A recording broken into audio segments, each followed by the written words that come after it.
ಪರಿಶಿಷ್ಟ ಜಾತಿ ಕಾಲೋನಿಯ ಅಭಿವೃದ್ಧಿಗೆ ಮೂಲಭೂತ ಸೌಕರ್ಯಗಳನ್ನು ಒದಗಿಸಲು ಅನುದಾನವನ್ನು ಸರ್ಕಾರದಿಂದ ವಿಶೇಷವಾಗಿ ಮಂಜೂರು ಮಾಡಿಸಿ ಇವತ್ತು ಭೂಮಿ ಪೂಜೆಯನ್ನು ಸಾರ್ವಜನಿಕರು ಮುಖಂಡರ ಒಂದು ಸಮ್ಮುಖದಲ್ಲಿ ಭೂಮಿ ಪೂಜೆ ನೆರವೇರಿದೆ.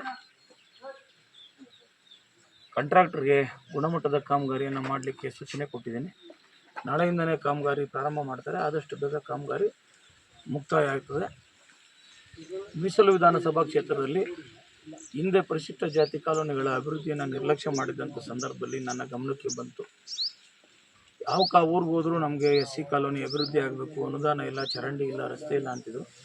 ಅದಕ್ಕೆ ಪರಿಹಾರ ಮಾಡಿ ಏನಾದರೂ ಒಂದು ವಿಶೇಷ ಅನುದಾನ ಮಾಡಬೇಕು ಅಂತ ಹೇಳಿ ಸುಮಾರು ಈ ಆರ್ಥಿಕ ವರ್ಷದಲ್ಲಿ ಒಂದು 30 ಕೋಟಿಯಷ್ಟು ಅನುದಾನವನ್ನು SCPTSP ಯೋಜನೆಯಲ್ಲಿ ಮಂಜೂರು ಮಾಡಿಕೊಂಡು ಭೂಮಿ ಪೂಜೆಯನ್ನು ಹಂತವಾಗಿ ಮಾಡ್ಕೊಂಡ್ಬರ್ತಾ ಇದ್ದೀನಿ. ಇವತ್ತು 1.25 ಕೋಟಿ ವೆಚ್ಚದ ಅನುದಾನಕ್ಕೆ ಭೂಮಿ ಪೂಜೆಯನ್ನು ನೆರವೇರಿಸಿದ್ದೀನಿ. ಸರ್, ಮೀಸಲಾತಿ ಕ್ಷೇತ್ರ ಹಾಗೂ ಪರಿಶಿಷ್ಟ ಜಾತಿ ಕಾಲೋನಿಗಳ ಪರಿಸ್ಥಿತಿ ಶೋಚನೀಯವಾಗಿದೆ. ದಾಸನಹಳ್ಳಿಗೆ ಬಂದಿದ್ರೆ ಅವತ್ತು ಕಾಲೋನಿ ಹೆಂಗಿದೆ ಅಂತ ವಿಡಿಯೋ ನಾನು ಸೋಷಿಯಲ್ ಮೀಡಿಯಾದಲ್ಲೂ ವಿಡಿಯೋಗಳೈತೆ, ಫೋಟೋಗಳಿದೆ, ನೀವು ನೋಡಿದ್ದೀರಾ. ಹಿಂದೆ ಇದ್ದಂಥವ್ರು ಇದಕ್ಕೆ ಎಷ್ಟು ಮುತುವರ್ಜಿ ವಹಿಸಿದ್ರು.